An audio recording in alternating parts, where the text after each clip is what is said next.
Hello, everyone. Rare Breeds of ReSoFrik FM for the Rare Breeds. How are you today? I am feeling excited because today we have someone we've been trying to have on the show. I mean, talking about the Cleveland Poetry in Black and White series, one of the top shots who gave us, a real gift to think about, to ask questions about, is here with us today. It's been a long time coming, and today is just a perfect day for us to have this gentleman tell his story and inspire every one of you out there, hopefully, and also to talk about how poetry saved me. My name is Oluwatoyin Ojeyomi, and today I have with me, as usual, my psych MP, ride or die person on ReSoFrik FM, all these things, Mary Lewis Tatum. Mary, how are you today? Phenomenal, Papa T. Yeah. And I want to thank you for, the heat that keeps, you know, getting more intense on your Get Lit series. Yes. People are saying, thank you on Facebook, on Instagram, on LinkedIn, on TikTok. We also want to say thank you for what you're doing with the series. And just in case you're not aware, Mary Lewis does an episode called Get Lit every Wednesday, 12 o'clock Eastern Time. Check it out. 2, 3 minutes, 1 minute, 30 seconds, she's done. But then she has quite much to say within that period that will impact each and every one of you. With us today is a big shot. I called him the rock star when I saw him today. The man who did probably the second poem on the Cleveland Poetry in Black and White series. It's called Ideation. Depending on how you look at it, ideation as a word could mean ideas, the creation of ideas. But to give it a contextual position, we're talking about ideation, suicidal ideation today. So that's what we're talking about. So some of you will be wondering how poetry saved me. The story of Tyler. What is the correlation between ideation, suicide ideation, and how poetry saved me? And that's why on the other side, we say the story of Tyler. On the show today, we have Tyler Ford. Tyler is a creative, a father, a man in the community who has a voice, and he uses it for those who will listen, to encourage, to inspire, to share his story, so that together we can hold the hands of one another and journey through this confusing thing called life. For sure. Tyler, it's nice to have you today, finally. How are you? I'm doing good, man. Blessed. Yep. First, I also want to say thank you for the amazing contribution of that poem, Thank you for having me. which is called Ideation. Of course, you're welcome. Which is called Ideation. You have fans in England. You Right have, here. You have fans right here. Of course, Thank Mary you. told me Thank that you. this show must not hold unless I did this interview with her, because she asked questions. Your poem inspired and touched the hearts of many people. I have a friend in England. His name is Olasukomi Sanusi, the big one. He's a broadcaster. He's a writer. He's a poet. He said he had to play it over and over and over again. And Wow. one of these shows where we talked about the poem, he joined us and he talked about how the poem really impacted him. Then we have the owner and founder of Credo Radio Media in Canada, Okay. Akin. He joined us a couple of times, and even behind the camera, he talked about how many people will be impacted by everything you said. Straightforward, no serious technicalities, no complication of words and everything. You kept it simple. You told a story, and that is the story of many people, most of whom might not come forward as boldly as you did, especially through that poem. And that's why we thought to bring you over today so you can talk about how poetry saved you. But before we do that, I want to welcome you with a song. And this song reminds us of the fact that no matter what life brings, you owe it to yourself to be happy. It's called The Right to Be Happy. And here it is. Oh, perfect.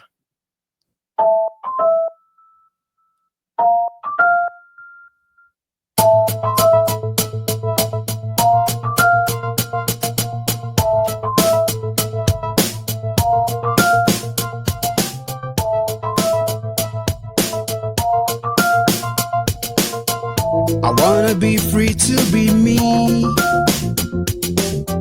to do whatever feels like me. I'll try my best to understand you when you do that which feels like you, which feels like you. Cause everyone has the right to be happy. Everyone has the right to feel good. Everyone has the right to be happy. If only we make the choice.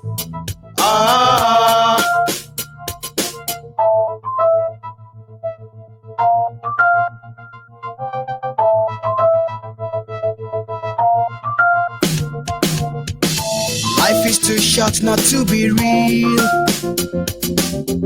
To care for yourself is the real deal. So I try my best not to judge you. When it's my turn, don't you judge too. Don't you judge too.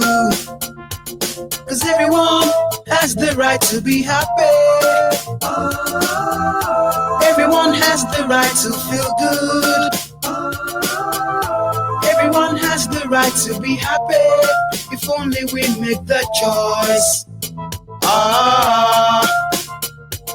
Cause everyone has the right to be happy.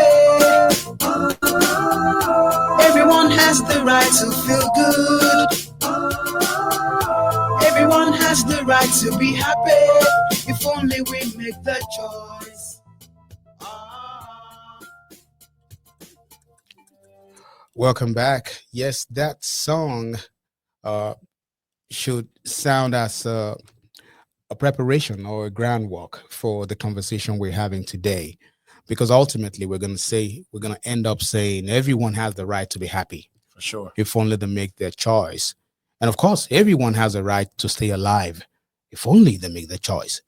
To prep every one of us for this conversation today, which is about Tyler, poetry, mental health, and suicide ideation, I want Mary Louise to provide some information that are very, very important, to the entirety of this conversation we're going to be having with Tyler now and even beyond. Mary, over to you. Yes. So we never want to always, it's hard to talk about these things, but if we don't save lives, right? And that's what this is all about. So we're going to have a real talk, but we're going to be optimistic also. So suicide is death caused by injuring oneself with the intent to die. A suicide attempt is when someone harms themselves with any intent to end their lives. And they don't necessarily die as a result of their actions. And I got some hard numbers here, you guys, okay? Suicide is the number 2 cause of death for youth, 0 to 19. Number 2. Number 3 for 15 to 24. Can you imagine? For babies, children, people who aren't even lived their lives yet, So, and even when it comes to adults, 58.2% of Black adults 18 to 25 and 50.1% 26 to 49 with serious mental illness did not receive treatment. That is a problem. So we have too many support systems out here that we need to start making use of, and we got to get rid of our stigma. So we have a lot of stigma. We're like, oh, you're crazy or you're nuts or stop being a punk, stop being weak. So we got to start changing our language and our thinking out here. So we have 988 is 100% free. You can text it. You can call it. You don't have to use your real name. 988. Anyone can call that. It's free nationwide. We have the National Alliance on Mental Illness, NAMI. They are free in most counties and most states throughout the country. So we do have support systems. And if you don't have any of those, 911. Find a minister, find a friend, just even if it's find a safe adult, hopefully, and I'm gonna be realistic. I understand. So 911, so these numbers are appalling, and they are not just the pandemic. These numbers were increasing even before the pandemic, and a lot of it is because of social stressors, finance, racism, poverty, genetics, lifestyle choices, diet, drugs. We're lonely. We don't have friends. Families don't get together in reunions like they used to. So, Tyler, tell me some of the things you thought about before you were even getting into that moment. What are some of the things that led up to this? Honestly, I've been dealing with depression since I was a teenager, about 16, 17. I'm not really sure if this is something that is hereditary or is passed down. I feel like a lot of people do deal with depression, but at different lengths.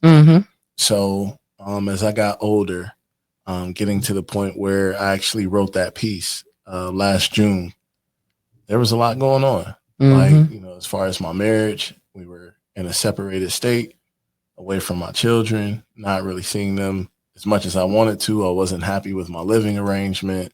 I wasn't happy with work. I just wasn't happy with me.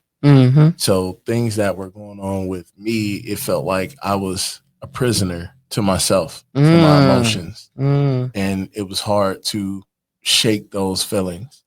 So getting to that night in June, I was just laying in bed looking at the ceiling, and it was almost like I don't want to live like this. And if living like this is what my life is, I'd rather not live. And it was just hard to even get to sleep because that thought just stayed on the hamster wheel. Excuse me. It stayed on the hamster wheel, and it was just repeated to the point where it then turned into a prayer. God, if you just get me through this night, I promise I have a different outlook on life. Okay. And I do, but I still deal with depression and anxiety. Okay. Finding positive coping skills, being around positive people. That's reinforcement for me to stay focused on not allowing myself to dive deeper and deeper into the depression, but to find ways to crawl out of it and to stay focused, to stay busy, and to stay ready for those negative emotions, those negative feelings. And that helps me to put on armor to be able to fight it at times. I love one of the things you said that a lot of times we don't realize is being around positive people. Yeah.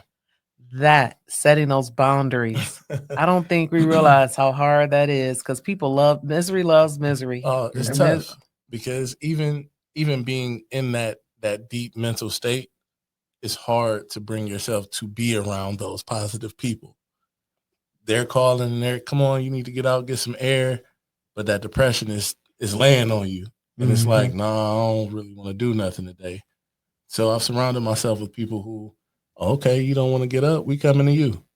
All you gotta do is open the door. We gonna bring the positivity to you. And I'm very appreciative of that. Like the friends that I have in my circle right now, they are the ones who lift me up when I can't lift myself. When I can't stand up on my own too, I can lean on them and they get me right until I'm back on my own too. And I do the same for them.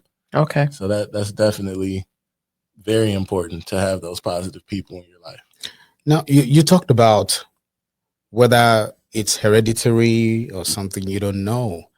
At what point did you start getting to the realization that something was in there that you were struggling with? Oh man. I may have been in 11th grade, I think. And I was in a relationship that I felt like I fully invested everything that I had in me. Imagine that at 16. It's normal, right? I haven't lived life yet, but right. I gave my all to this relationship. Right.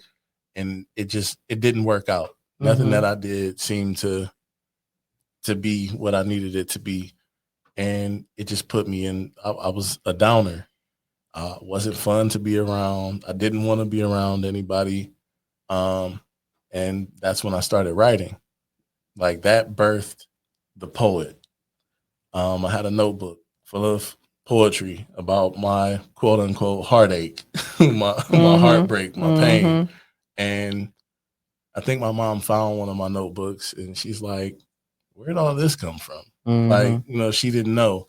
And that's when I first started reciting my poetry in front of family. Okay. I was never, I get nervous talking in front of people, even to this day. So doing it in front of family, that was pretty much all you would get from me. But it was almost like a I don't want to put my pain on display. So I need something else to write about. So even now, my family will give me, hey, I'm getting married next week. You mind doing a poem for my wedding? And So you're the go-to in the family. somewhat, yeah. Yeah. But I'm also, I wouldn't say I'm a procrastinator. I just work better under pressure. So most times when I write something that everybody's like, oh, that was wonderful, I'm like, oh, I just wrote that this morning. Okay. I wrote that in the bathroom. I don't know. It just comes to me. And my mom always said I was good with words. I feel like I'm good with emotions. I feel like I'm very emotionally intelligent. I think I'm emotionally mature. But I feel like I've always been a last minute type of person. So it's like I recognize the situation and what it is, but it's not gonna get good until it's gotta be good. Right. So But before we go further, let's remind people out there once again that the title of this episode of All These Things is How Poetry Saved Me, the story of Tyler. And here is Tyler telling this story. Before we move further and dive deeper into the story, how about we take a brief break and actually play the poem that brought us together, and which is the basis for this conversation we're having with Tyler today. It's called Ideation, and here it is. 1-800-273-8255. Is this phone call what it's come to as a last resort trying to stay alive? I woke up today heavy inside my heart. Every beat vibrating my bones so hard that at any given moment I could just fall apart. Last night I rode the highest and lowest of emotional waves. And while the good was great, the bad was worse. And through it all, I sat still and I prayed. You ever felt like the life of the party and at the same time you feel alone? Or while you're out with people, you make the absolute best of it because it comes to a lonely halt the moment you get home. Or simply feel that in life you are just not where you want to be. Then dive deep into your negative thoughts and reflect on how much easier their lives would be without me. Instead of hearing this poem from me, it almost really could have been an obituary. And instead of catching these vibes with me, I could just easily have become a memory. I would drive myself insane if I continued to play this game. And being this transparent with y'all, I wouldn't be surprised if you couldn't even look at me the same. On the outside, I'm confident, I'm funny, I'm strong. But these feelings on the inside, I'm down on myself, I'm angry, I'm wrong. Wrong for even thinking that removing myself would be the solution. And wrong believing for a second that my absence will be a positive contribution.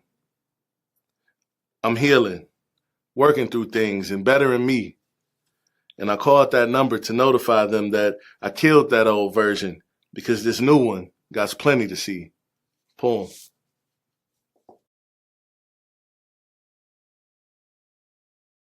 With depression and anxiety, I was diagnosed as a teenager. And I've dealt with suicidal ideation. I've dealt with attempts. And just recently, last year, I want to say it was in June, it was just, it overcame me in a way that I felt like there was no other option. It was a struggle getting through that night because I couldn't escape the thoughts. I couldn't escape the feeling. I couldn't escape myself. And I had never wanted to be away from something as bad as I wanted to be away from my mindset, myself, my thoughts, my situation. It was probably the toughest suicidal moment for me. I wrote that piece 2 days after I survived that. And I say survived it because I've encountered associates that have dealt with suicidal ideation that has turned into a fierce reality. They have taken their lives, and to see the effect that it's had on their families, their children, their significant others, their parents, it's a tremendous effect in a negative, in a sad way. So that's what drove me to write that piece. That's what drove me to release that. I felt after I wrote it, I performed it one night at an open mic, and I said, this would probably be the first and last time that I ever do this piece in front of people. And I've been told each time that I do it, no, you have to do this for other people. You have to do this for the person that's sitting in the room that debated whether or not they wanted to come out because they wanted to take themselves out. So you have to do pieces like this. You have to share that, because someone may feel that they're suffering in silence and they don't know how to give that. Okay. Yeah, I was looking at Mary like, are you listening to that?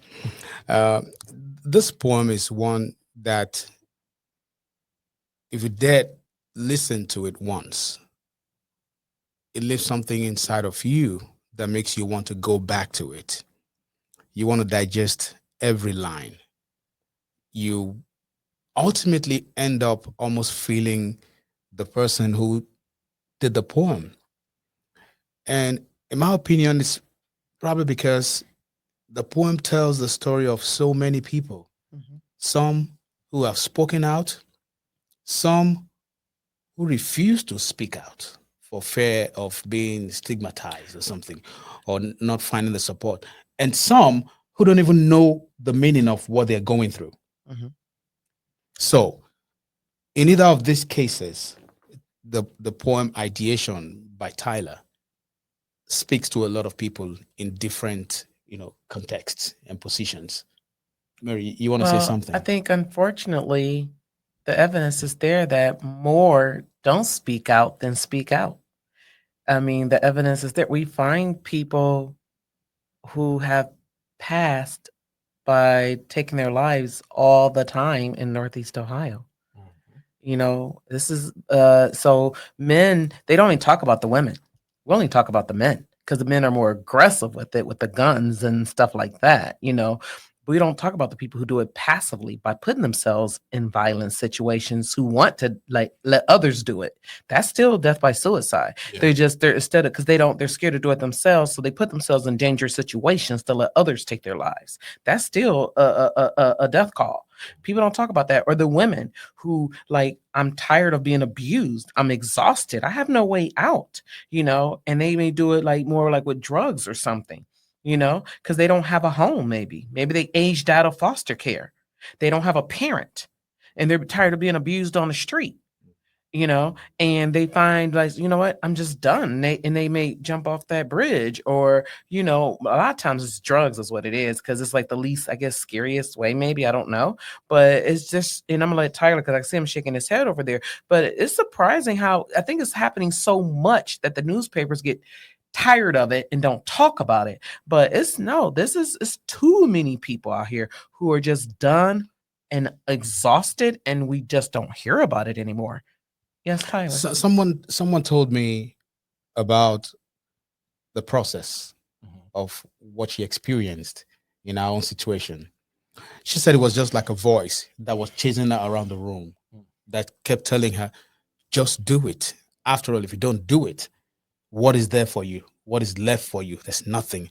And she had that feeling of, at this point, I think I've had it, up to my neck. It's just, but then another voice kept saying, no, you can't do this to people.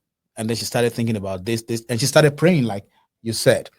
She said, just as she was walking around the room with the idea of what to do to end it, it was a tussle between one voice that wants to do it and another that is showing her the reasons she shouldn't do it. Yeah. I'm going to talk about 2 experiences of yours, out of many that you probably have had. Okay. The first one, when you had this suicide ideation, Can you describe, if you can go back, what was the process? How did it start? The thoughts, the feeling, or what triggered it, and how did you get out of it?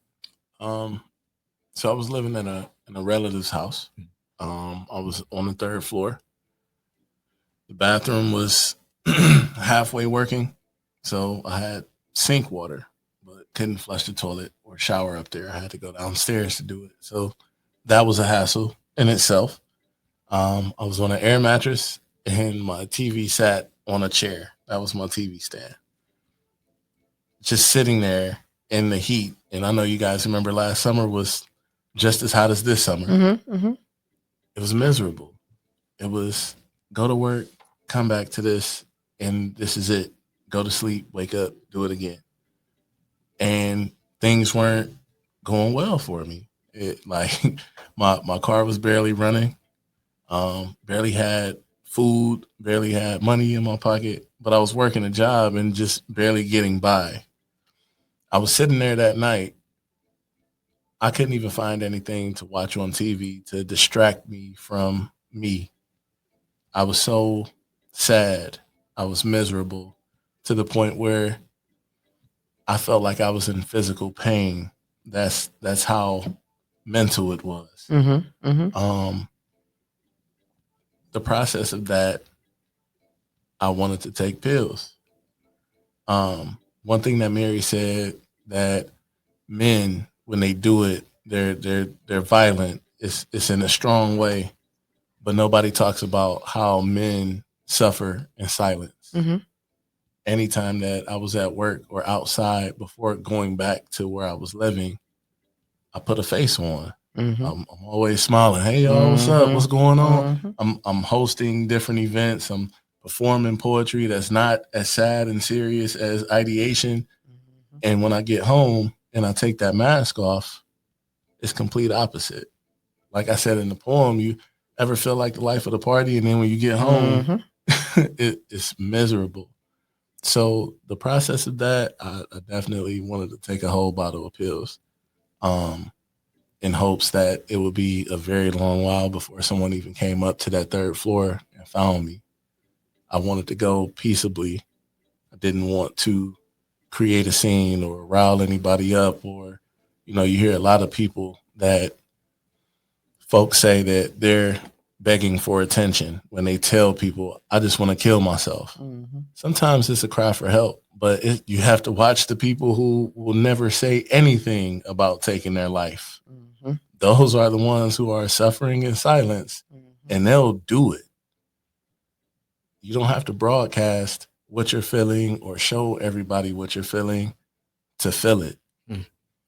Yeah. And some of the things that I tell people, like, we forget about this. So there is a difference in culturally how people exhibit their behaviors too. So traditionally, what they tell people to look for is like when the behaviors change, like people like who are normally social get quiet, people start giving things away.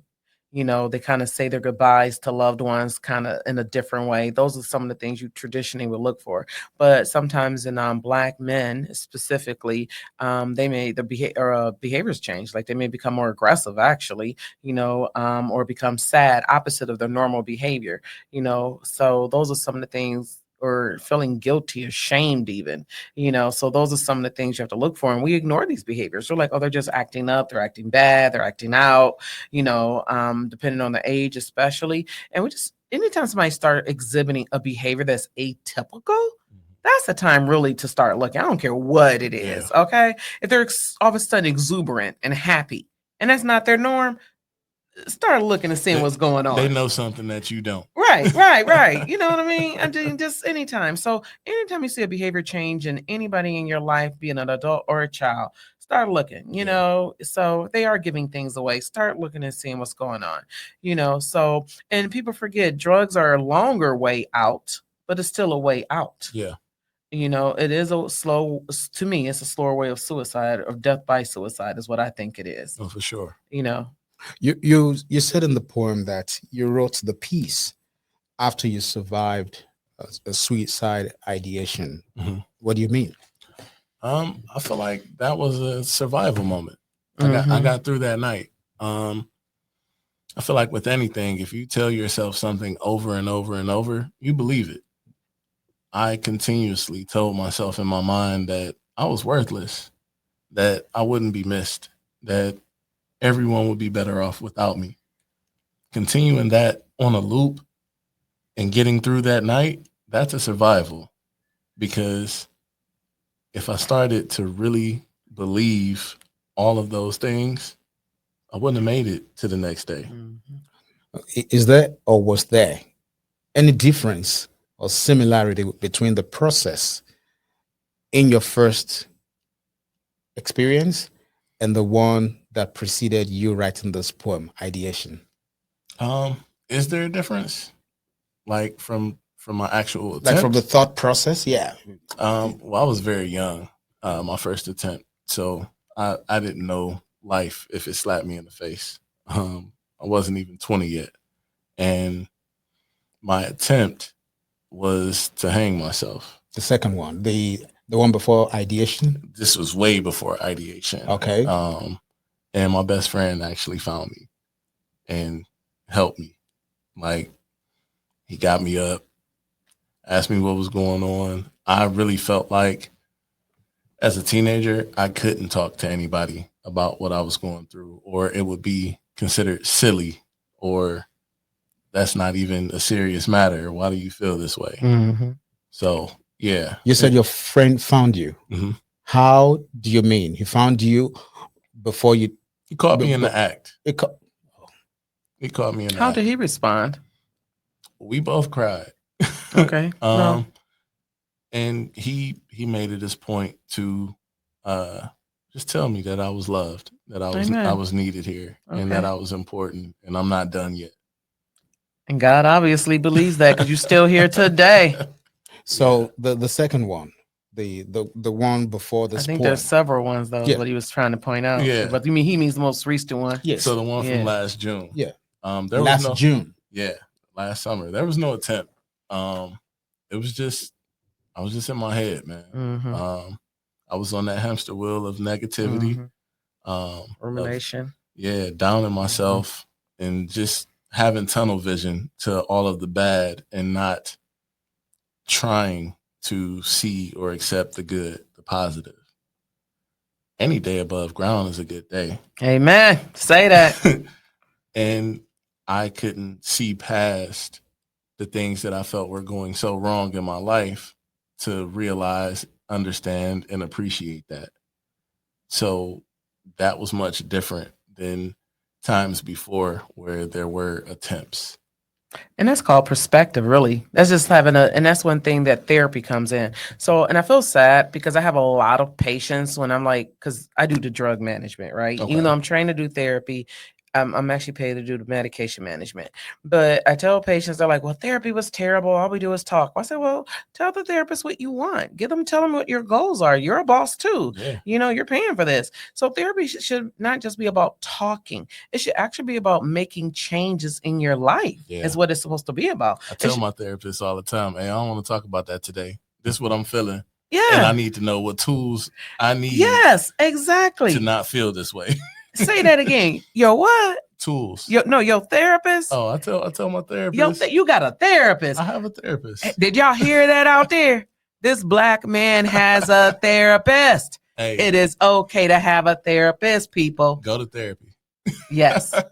Therapy is amazing. It just takes time to get the right. Tell me about that. How did you finally get a therapist? And how does it feel? As a kid, I felt like it was taboo to talk about depression, to talk about feelings. It was always, oh, you want to talk about feelings? You soft. You're a punk.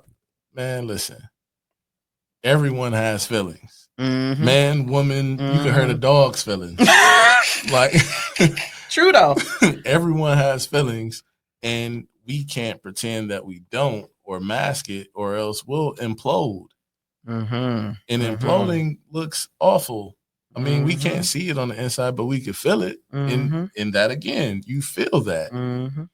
I started going to therapy. My parents broke up. They weren't married, but they were together for a long time. My parents broke up right after 9/11 happened. And a lot of things happened after that. Like, some time went by.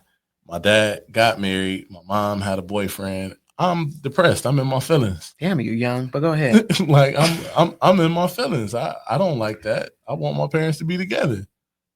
My mom sent me to therapy, and that was my first experience with that. And I thought it was super helpful. I was in therapy from the time I was in 10th grade to my senior year, right before prom. And I thought that that was very helpful, very beneficial to have someone to talk to that didn't know me from a can of paint, but didn't pass judgment on what I felt. So We're going to go back to the poem once again. The poem is the reason we had to bring Tyler here to tell his story. Right. And I think that at least we should play this poem like 3 times on this show. Okay. But I love that therapy is a part of his story and a sure. part of his saving his life. For sure. That is a part of his life. And I think people need to know that because there's so much stigma about Black people not wanting to engage in medications, not wanting to engage in therapy. And this is a part of saving lives. And they need to know that. We have the poem Ideation by Tyler No Perry, the man called Tyler Ford. This is it, and we'll continue the conversation. 1-800-273-8255. Is this phone call what it's come to as a last resort trying to stay alive? I woke up today heavy inside my heart. Every beat vibrating my bones so hard that at any given moment I could just fall apart. Last night I rode the highest and lowest of emotional waves. And while the good was great, the bad was worse. And through it all, I sat still and I prayed. You ever felt like the life of the party and at the same time you feel alone? Or while you're out with people, you make the absolute best of it because it comes to a lonely halt the moment you get home. Or simply feel that in life you are just not where you want to be. Then dive deep into your negative thoughts and reflect on how much easier their lives would be without me. Instead of hearing this poem from me, it almost really could have been an obituary. And instead of catching these vibes with me, I could just easily have become a memory. I would drive myself insane if I continued to play this game. And being this transparent with y'all, I wouldn't be surprised if you couldn't even look at me the same. On the outside, I'm confident, I'm funny, I'm strong.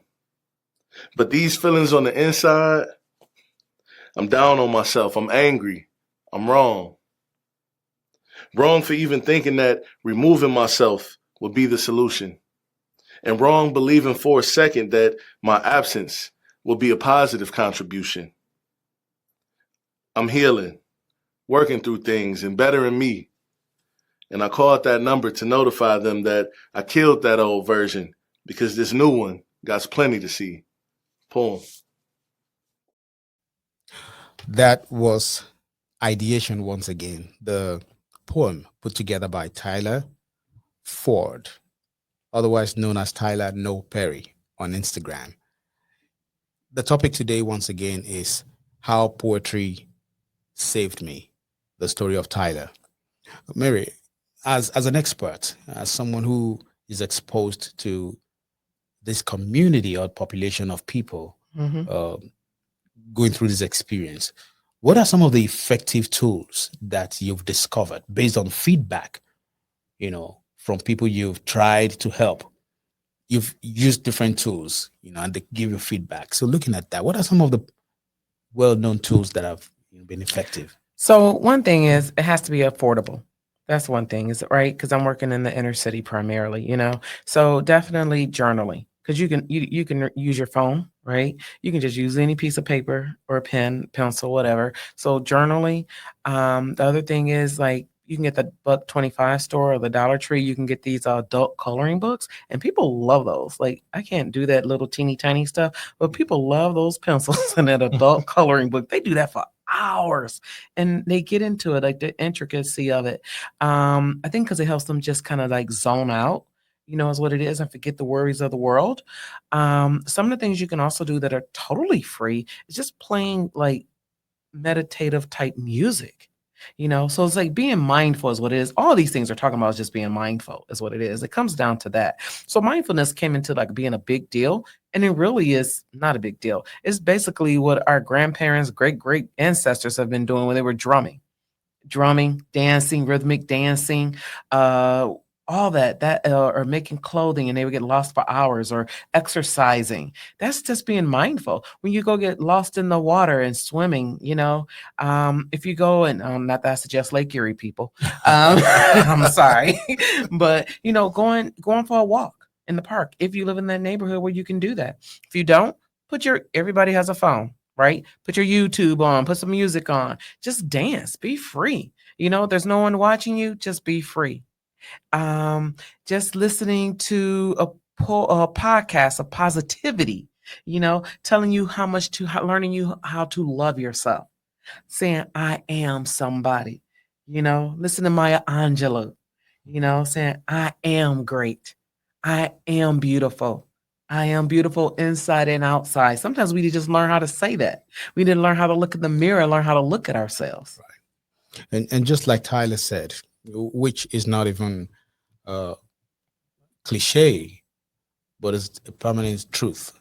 When you repeat something to yourself over and over, it becomes your reality, it becomes your truth. You retrain the brain to believe it. Yes. And it practices it. Yes. And like I read in a book, it says anytime you engage in a thought, and you find yourself deep in it, ask yourself, I'm like a radio station, or I'm like an individual. What station am I tuning into? Am I tuning into the positive? Am I tuning into the negative? And remember that if you're listening to a certain radio station and what you're hearing there is not healthy for you, you can tune. Right. If it's telling you to do drugs, turn it off. Yeah. So if it's telling you to hurt yourself or somebody else, turn it off. Yeah. And it takes that conscious question. What am I tuning? Yeah. What station am I tuned into? And then it takes just one seed of a thought to shift. Now, Tyler, I want to come to you once again. Okay. Based on the people in that community of those who go through depression, suicide ideation, attempt, and all that. For those who have sought help, what are some of the effective tools they've come across that they shared with you or that have worked for them? Positive self-talk.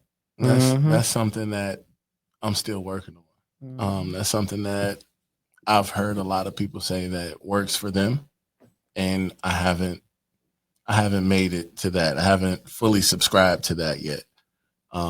But I hear a lot about, being aware of self, like what's going on around you, positive self-talk. And as far as being happy, genuinely happy, I hear a lot of people say, fake it till you make it. Oh, that's old school, baby. Fake it till you make it. And that's one of those things where I feel like it's a double-edged sword with that. Because like I said, there's times where I would go out and I would put on a mask. That's faking it. And on the outside, I'm making it. But who am I when I get back home? So if I have to convince myself to listen to some music, or like I'm really big on singing. I'm not a good singer. Go ahead, dude. I'm not a good singer, but I enjoy singing. So that's something that brings me up. Listening to some old school or some R&B and singing and just having fun with it. If it's a note that I know there's no way possible I can hit, I'm still going to try to hit that note. But that gives you joy. Yeah. And it gives you like those positive like endorphins in your brain. Yeah. Your brain is like, hey. So that definitely works. So you're smiling now about it. You're smiling bright. Just thinking about that, like it makes me happy. I love to cook. You love to cook? I love to cook. Oh my God. I love to cook. Where's our dinner? I didn't cook today. Yeah, I'm hungry too. I didn't cook today, but I love to cook. I love spending time with my babies. Oh, that's sweet. Like they tap into a totally different side of me where I can be vulnerable, I can be strong, I can be goofy, I can be serious, I could be everything with my kids. And I love that.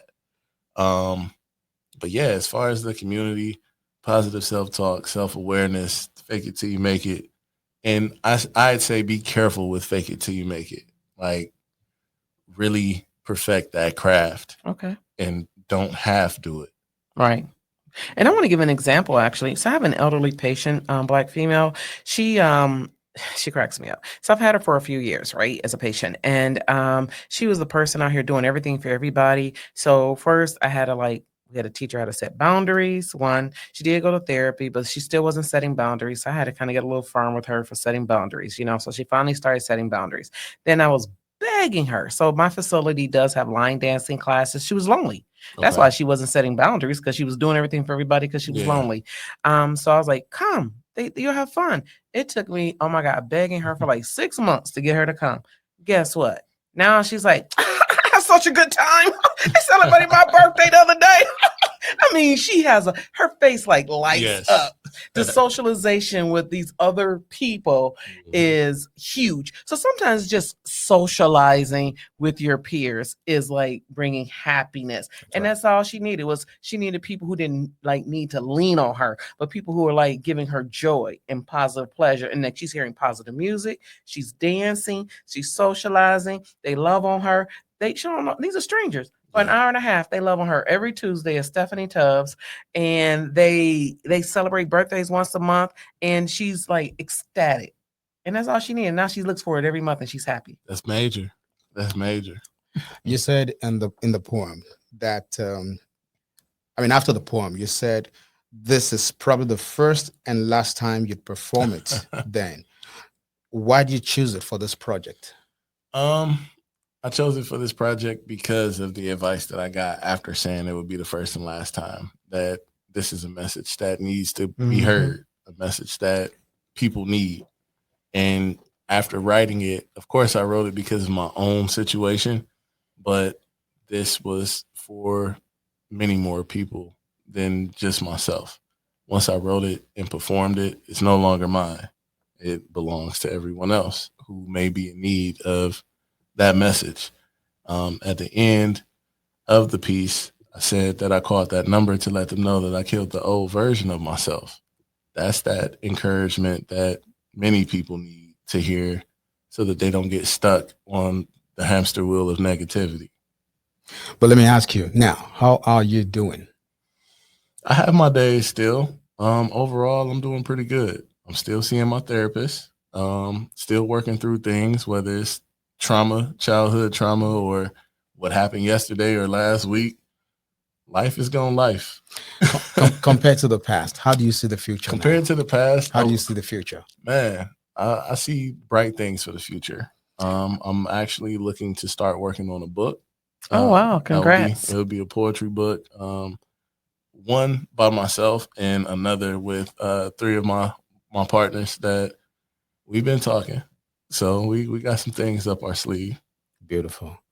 Mary, on a final note, we've done almost an hour. What would you say to those who have gone through what Tyler has gone through, and those who are considering what he has done before, and those who have survived it and are still looking into the future for hope?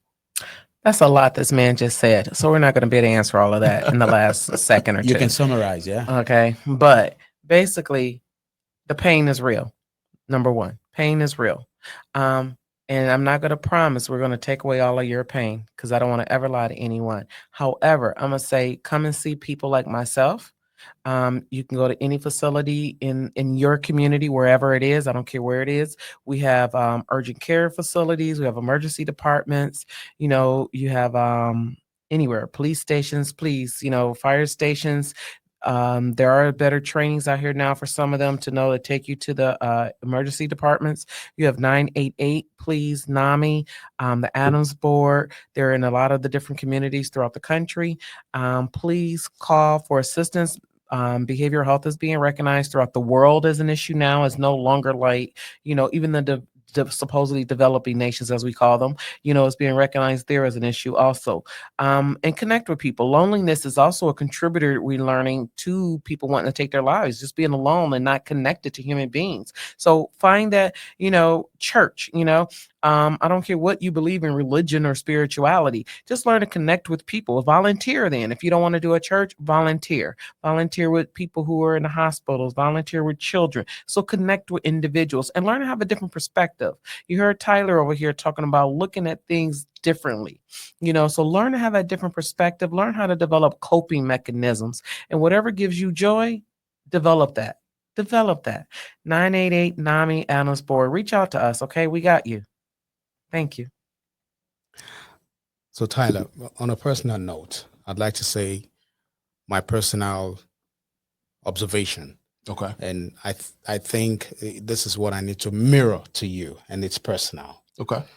On exposure to you physically, listening to you, interacting with you, and feeling your energy, I have these personal things to say. Okay. Regardless what you've thought about yourself, what feelings come to you at any time, what you struggle with, my idea of you is that first, you have an imposing and enchanting presence. And if any one of you is watching this podcast and you don't believe me, go look at the video again. When you see this man in the picture, you know he has a presence that says a lot without him speaking. And it's not just a presence, it's a presence that is enchanting. That is a feedback to you. The second thing is, as a creative person, I write, I sing, I produce music. So I know some of these things. And I would say for a fact to myself, you're a highly gifted person. Thank you. It takes someone who is really, really gifted to be called to write poem for almost every occasion. And it brings to mind liberty. By the way, we're going to have liberty again. Hopefully one of these days you're going to come and pray with liberty. Shout out to liberty. Amen. Everybody needs a liberty in their lives. Liberty. For sure. Yeah. So, and the third thing is you're a very, very eloquent person. You have a way with words, your delivery, the impact of your voice, especially as you deliver your stuff, is impressive. You also have this gentlemanly presence.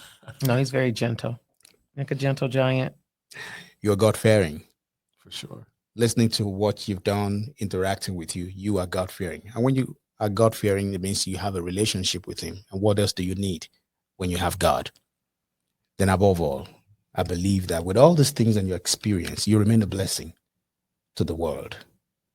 And that's from me to you. Keep that in mind. I appreciate you, man. Anytime these things come to your mind, remember that someone told you as a feedback, his personal observation For sure. of your person. And that's not to make you feel good. It's a personal perception, that I'm, convinced It does about. make me feel good, though. Well, why not? Super humble Yeah, by that. why Thank not? you. Yeah. And thank you for being vulnerable. Oh, Yeah. for sure. Because that's hard sometimes to Yeah. do with a bunch of people. So thank you. I'm learning that there's much more strength in vulnerability. Amen. Yes, Man. yes, absolutely. Lots of wisdom here. God talking. Especially with the man. Just like Mary said some time ago, it is okay to cry. Yeah. You don't crying does not mean you are weak. It's Mm-mm. actually an expression of the strength that is Mhm. in you. So Tyler, do you have any poem for us today to close? I do. Yes, let's have a feel of it. And once you're done, I'm going to cut into the video once again, and that's where we're going to end. Okay. After this, I'm not saying any other thing. Peace, love, and blessings. Drop your comment. Is this your story? And don't forget to share. You might be helping someone. My name is Oluwatunyo Jeremy Mary Louise. Thank you so much. And bye for now. Over to the rock star of the show today, Tyler.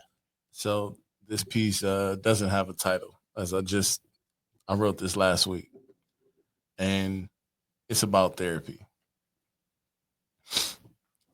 I was inspired by a poet who lived in their truth and was vulnerable enough to let everyone else know it. The words that were spoken gave me sparks, and in the moment I didn't show it.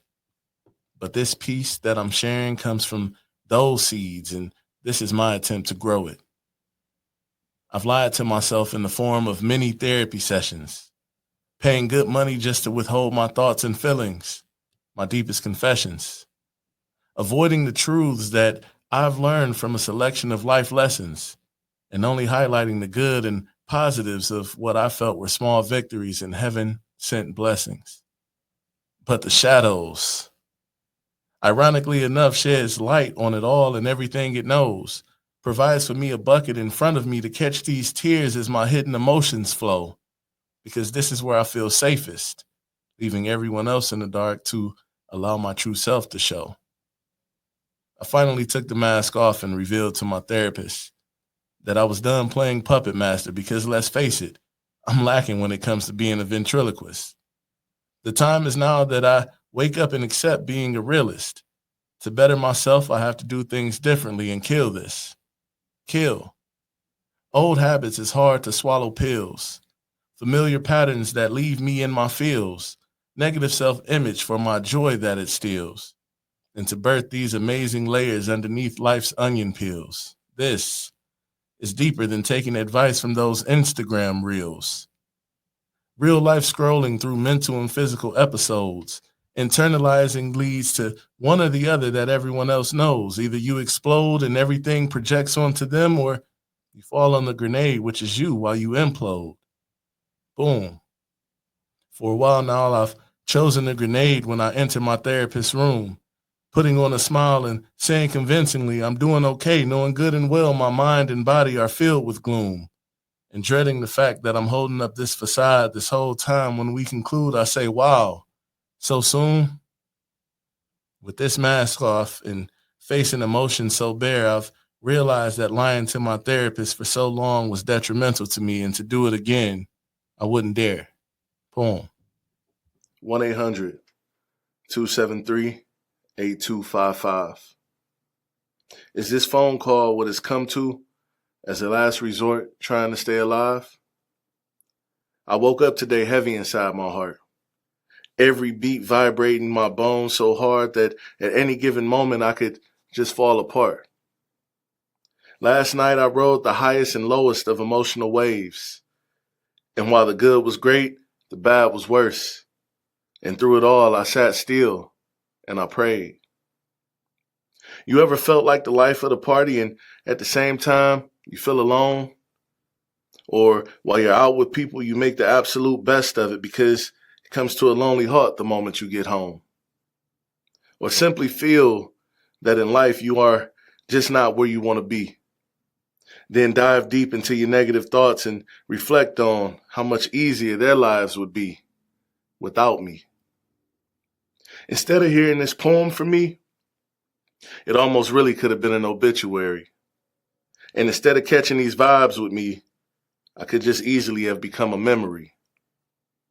I would drive myself insane if I continued to play this game.